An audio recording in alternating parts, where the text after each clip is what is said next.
Hey guys, I am back and we are reading Shift Your Mind, Shift the World by Steve Chandler. We are on chapter 67, Doing What Other People Won't Do. Oh, there you go.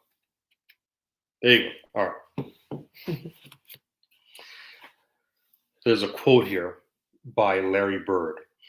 I was a garbage man. I had no problem with that job. None. I'd go back and do it again if I had to. That's why Larry Bird became so great. He had no problem doing the work in front of him, no matter what that work was. He was willing to do the things other people didn't want to do. Larry Bird's amazing career as a basketball star proved that it's not speed or genetics or athleticism that decides your success. It's doing the work that other people won't do. It's putting in the practice hours while others party on the buzz name on the buzz their name produces. I can learn from this. I can ask myself, what work can I do right now that looks unappealing to others in my field? What are the things I can do that others don't want to do?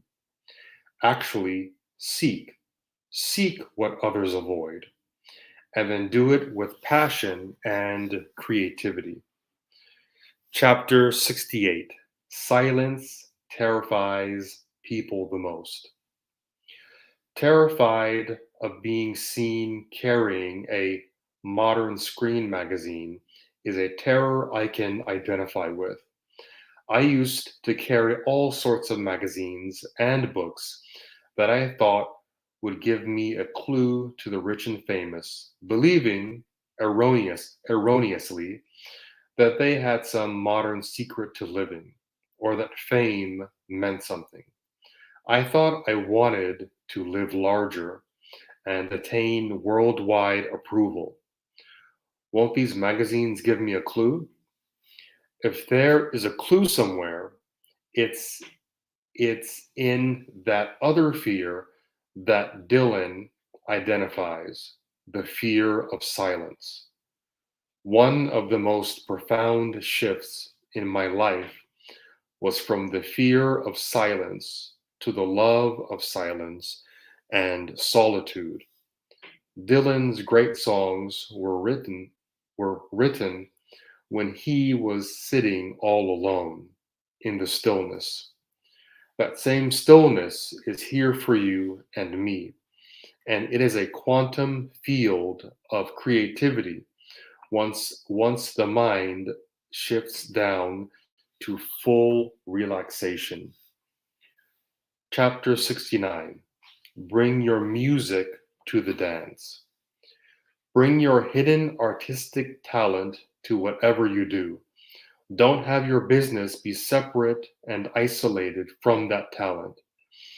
Oliver Wendell Holmes observed that most men die with their music still in them. Women too, although according to all the old famous quotations you read, they didn't have women back then. My friend Andrew played King Arthur in a recent performance of Camelot that was so good that Kathy and I went to see it twice. Andrew is a life coach, public speaker, and top real estate consultant.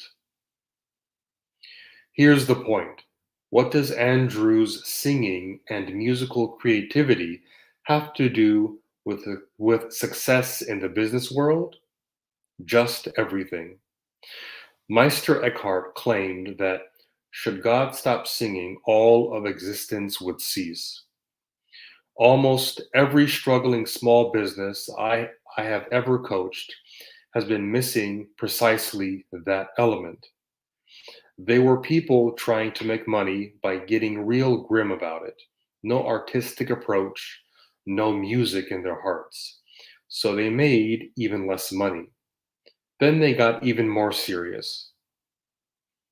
Now they were failing even faster because the exact part of their brains that would have innovated and created breakthroughs for their business was being represented by fear. All the best ventures always have rhythm, beauty, and harmony in them. All your best movements do. When you're stuck on serious, find the music in you and feel the mind shift occur. Chapter 70. Take care of yourself first. I was coaching someone today, call her Simone, and she had lost a lot of the luster and enthusiasm she'd had in a previous session. She finally admitted to me that she finally admitted that she was fatigued and sleep deprived, up with her child until 4 in the morning nursing coughs. I asked her to take care of herself, to get plenty of rest. I told her that sleep heals. I was drawing on painful personal experience, and success, when it's enduring, is always mind, body, spirit. Never just one of those three, but always all three. You'll only fly high when all three are tuned. I told Simone, take care of yourself first. But for a lot of people, this is not easy. They love serving people, but they can't see that they themselves are also part of the people category, part of the team, a vital part of the ecosystem, and always the best place to start when living a life of creative service. Like the announcement in the plane that tells you to secure your own oxygen mask first before your children's. If you try to do your children first, everyone's in trouble because you yourself could pass out before they get their masks on. So serving yourself first is not selfish. It actually leaves you in better shape for helping others. I know what it's like to care for children. My children's mother was taken away from them when they were very young. She was hospitalized and was never able to fully return to the family setting.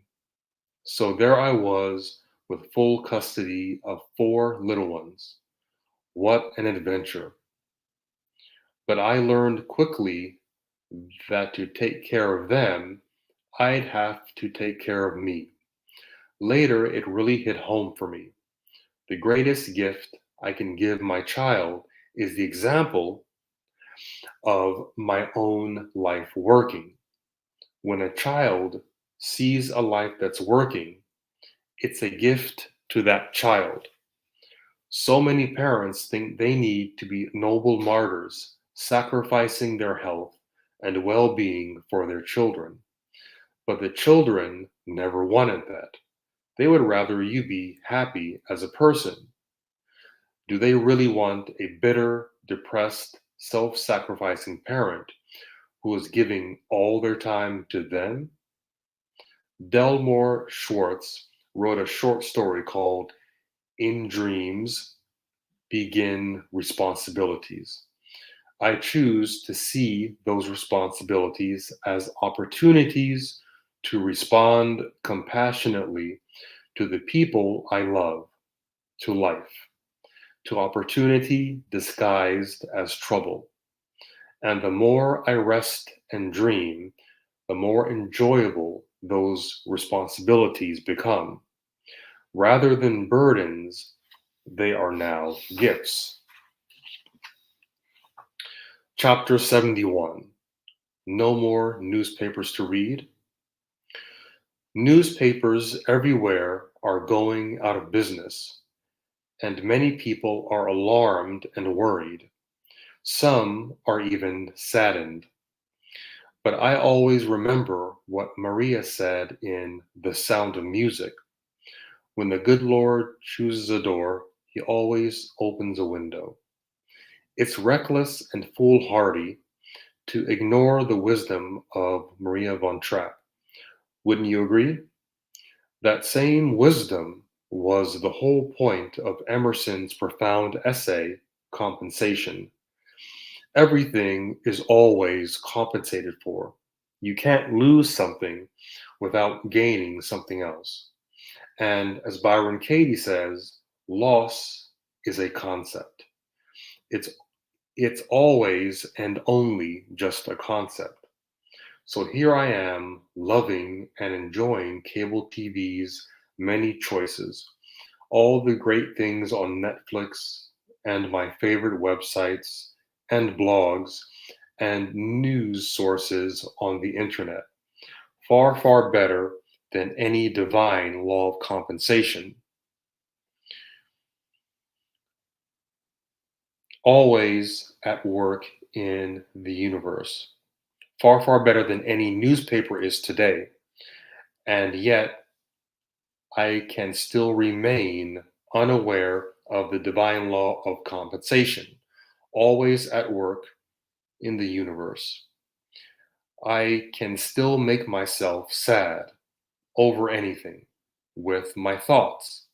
If I don't focus on and cling to those thoughts of sadness in there, the sadness simply can't happen. The media feeds this sense of sadness. Today, a TV show like Meet the Press should really be called something else. It should be called Why You Should Be Depressed. Some people view change with deep alarm. Oh no, just when they thought they had it all figured out, major changes sweep through the world. And oh no, I used to watch my favorite duo, Bud and Travis, perform and in between songs while they were tuning their guitars. Bud said, "When I get this guitar tuned, I'm going to weld it." The sun comes up. The paper is inside now. I look through it. It only takes me 7 minutes to read everything of interest. Most of what's in the paper I knew about yesterday or the day before because of the internet. So I set it aside and open the book I'm reading for the third time by Brenda Ullin called If You Want to Write. In it, she says, and I see I have highlighted it in yellow, William Blake has inspired her on this subject of being creative. Blake said, imagination is the divine body in every person. Brenda Ullin then says, Blake thought that this creative power should be kept alive in all people for all of their lives. And so do I. Why? Because it is life itself. It is the spirit. In fact, it is the only important thing about us. The rest of us is legs and stomach, materialistic cravings and fears. She was a brilliant woman. Her book was written in 1938. Yet when I read it, she is sitting right there in my kitchen with me. I can listen and really hear what she says. Life is for creation. Or I can turn on the news and be a reactor in life. That's the choice I always have. When we're at our yellow highlighting best, we are creating the future together. The paradox of creating a great future is that it always takes place in the present moment. This little communication right here in front of me will have more to do with my future than any series of worries I may string together. That next task you do, whatever it is, will have more to do with creating your future than any fearful, worried brainstorm of projection ever will. All right, guys, let's stop at chapter 71. I'm going to go ahead and end the stream. And you guys have a